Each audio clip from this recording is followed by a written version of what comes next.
I have a voicemail on my phone that I cannot delete. It's from my best friend, Walter.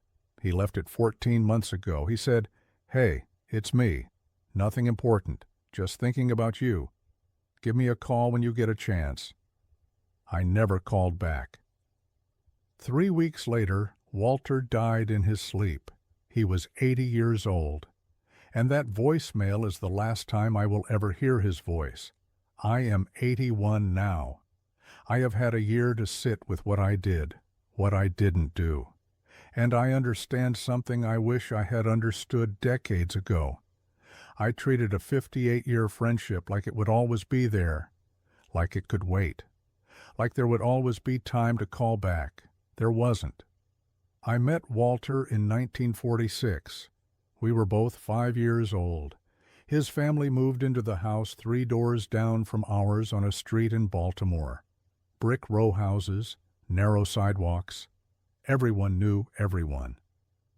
My mother sent me over with a plate of cookies the day they arrived. I remember standing on their porch, holding that plate, waiting for someone to answer the door. Walter opened it. He looked at the cookies, then at me. He said, "You want to see my baseball cards?" That was the beginning. We were inseparable after that. We walked to school together. We played in the same vacant lot. We traded comics, shared secrets, got into the kind of trouble that only mattered to us. Walter was the first person I told when I had a crush on a girl in 6th grade.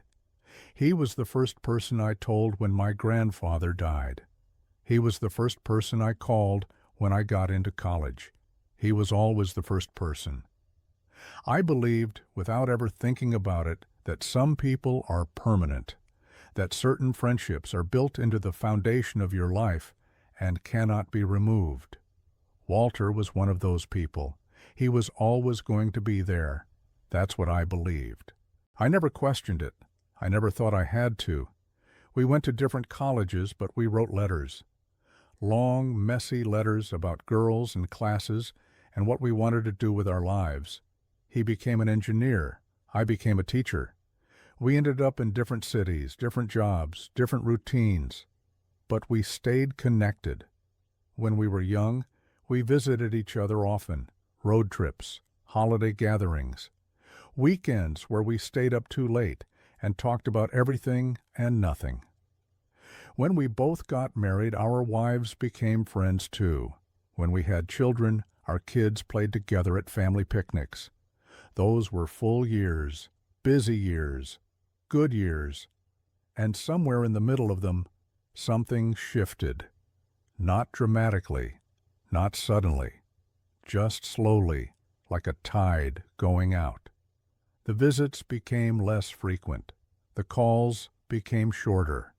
Life got busier, and we let the friendship coast on what it had been instead of what it still needed to be. I didn't notice the drift. I was too busy raising kids, paying bills, building a career. I assumed Walter understood. I assumed we both knew that the friendship was still there, even if we didn't tend to it as often. I assumed a lot of things. By the time we were in our 50s, we were down to a few calls a year. Birthdays, holidays, the occasional check-in. The conversations were warm but short. We would laugh about old memories. We would say we should get together soon. We would promise to make a plan. We never made a plan. I told myself it was fine. We were both busy. We both had families, responsibilities, lives that demanded attention. I told myself that real friendship didn't need constant maintenance, that what Walter and I had was strong enough to survive a little distance. I was right about that, in a way. The friendship survived. But it became something smaller, something I took for granted, instead of something I protected. The years passed. Our children grew up. We retired. And still, the calls stayed short. The visits stayed rare. I had more time then. We both did. There was no reason not to pick up the phone. No reason not to drive the 4 hours to see him. But I didn't, and neither did he. We had fallen into a pattern, comfortable, familiar, and slowly suffocating something that used to be vital. There were moments when I thought about reaching out more, moments when I would see something that reminded me of Walter and think, I should call him. But I didn't call. I sent a text instead, a quick message, a photo, a shortcut. He would respond, I would respond. And then days would pass, then weeks, then months. The texts were friendly but thin. They were maintenance, not connection. They were a way of saying I still exist without actually being present. I told myself it was enough. I told myself we understood each other. I didn't understand anything. About 2 years ago, Walter started calling more often. I didn't think much of it at first. I figured he was bored, retired, looking for conversation. I answered some of his calls. I let others go to voicemail. I always meant to call back. I didn't always call back. One time he left a message saying he wanted to tell me about something. He didn't say what. I listened to the message, thought about returning the call, and then got distracted by something else. I don't remember what distracted me. It wasn't important. It was never important. A few months later, he left another message. He sounded a little tired. He said he'd been thinking about the old days. He mentioned a trip we took in college, a weekend in Virginia, where everything went wrong and we laughed about it for years. He said, "Remember that? God, we were young." I smiled when I heard it. I thought about calling him back. I didn't. I told myself I would call on the weekend. The weekend came and went. I told myself I would call the next week. The next week disappeared. Then came the voicemail I still have, the one from 14 months ago. "Hey, it's me, nothing important. Just thinking about you. Give me a call when you get a chance." I saw the notification. I listened to it once. I thought, I'll call him tomorrow. Tomorrow became next week. Next week became next month. And then his daughter called to tell me he was gone. She said it happened peacefully, in his sleep. No pain. She said he had been talking about me a few days earlier. He had mentioned our friendship. He had said something about wanting to see me again. I stood in my kitchen holding the phone and I couldn't speak. I kept thinking about that voicemail. Give me a call when you get a chance. I had chances. I had hundreds of chances. I just didn't take them. The funeral was small, held in a church near where Walter had lived for the last 20 years. I drove the 4 hours to get there, 4 hours. That's all it had ever been. 4 hours I could have driven any time. 4 hours I kept putting off. I sat in a pew near the back. I looked around at the people who had come. Some I recognized from decades earlier. Most I didn't. Walter's daughter spoke. She talked about his last few years, his hobbies, his routines, the friends he saw regularly, the things that made him happy. I didn't know any of it. She mentioned that he had taken up woodworking, that he volunteered at a local food bank, that he had a group of friends he met for breakfast every Thursday.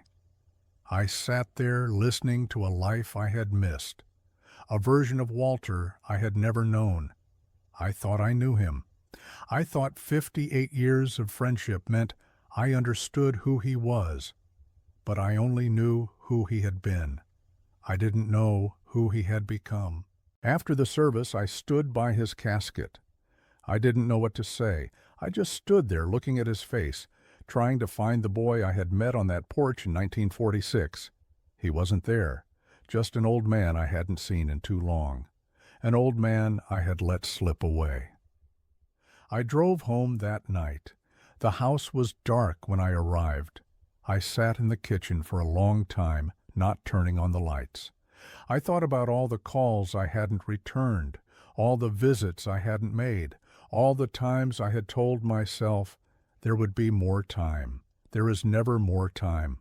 There is only the time you use and the time you waste. I wasted years. In the weeks after the funeral, memories started coming back. Small things, random things. I remembered a summer afternoon when we were 10, catching fireflies in jars. I remembered his laugh, the way it started quiet and then took over his whole body. I remembered a night in college when we sat on a rooftop and talked about what we wanted our lives to become. He said he wanted to build things. I said I wanted to teach. We both got what we wanted. But somewhere along the way, we forgot to share it with each other.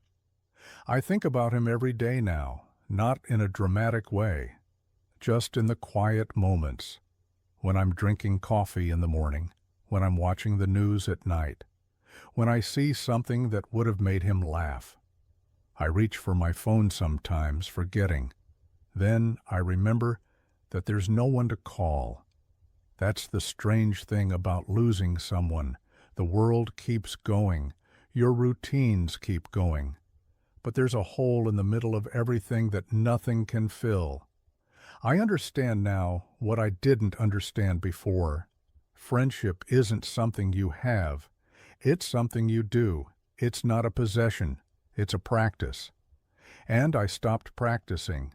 I told myself that Walter and I had something permanent, something that didn't need attention. But nothing is permanent. Everything needs attention. Everything needs time. I gave my time to things that didn't matter. I gave my attention to distractions and obligations and the endless noise of daily life. And I let the one friendship that truly mattered fade into the background until there was nothing left to save. I don't blame Walter for anything. He tried. He kept calling. He kept reaching out. I was the one who let go. There's a kind of grief that comes with regret. It's heavier than ordinary sadness. It sits in your chest and doesn't move. I carry that weight now. I will carry it for whatever time I have left. Not because I miss Walter, though I do, but because I know that I could have had more of him. I could have known his final years. I could have been there for his last days. I chose not to, not consciously, but through 1,000 small choices, 1,000 postponed calls, 1,000 silent assumptions. I chose distance, and now I live with it. If you're listening to this, I'm not going to tell you what to do. I'm too old for that, too tired, too aware of my own failures. But I will tell you what I learned too late. The people who matter don't wait forever. They wait for a while. They reach out. They leave voicemails. And then, one day, they're gone. And you're left holding a phone, listening to a message you can never answer. I still have Walter's voicemail. I play it sometimes late at night when the house is quiet. Hey, it's me. Nothing important. Just thinking about you. Give me a call when you get a chance. I missed my chance. I had 58 years of chances, and I missed the only one that mattered. Walter was my best friend, and I let him die without knowing how much he meant to me. That's the truth I live with now. Thank you for listening to an old man talk about what he lost. I hope you don't wait like I did.